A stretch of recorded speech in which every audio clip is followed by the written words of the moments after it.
আজকে এই ডিমটা দেখে আমার মনে পড়ে গেল যে ছোটবেলায় যখন টাক নেড়া করতাম, আমার মা আমার মাথা আমাদের ডিম ফাটিয়ে চুলে শ্যাম্পু করতো।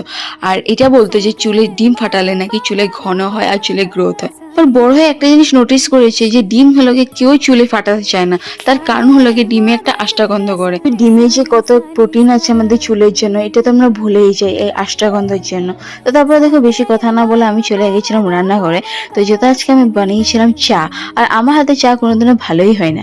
হয়তো কোন সময় চিনি কম হয় বা হয়তো কোন সময় খেতে একদম গরম জলের মতন হয়। তো এই জন্য আজকে লাগে ভাবলাম যে একটা ভিডিও করে নিয়েছি। তো ফার্স্ট টাইম আমি চা বানিয়েছি, চা বানিয়ে মাকে কাপ দিলাম, মা বললেন যে ভালো হয়েছে। তো তারপরে আমি নিজের জন্য বেড়ে নিয়েছিলাম, আর নিজের জন্য পারতে পারতে ভাবলাম একটা ভিডিও করে নিতে, স্মৃতি হয়ে আমার কাছে সবসময় থাকবে যে আমি লাইফে ফার্স্ট টাইম চা বানিয়েছি। আর চায়ের কালারও ভালো হয়েছে, প্লাস খেতেও ভালো হয়েছে। তো তারপর দেখো রাত্রিবেলা নিয়ে বসে পড়লাম আমার ডিনার।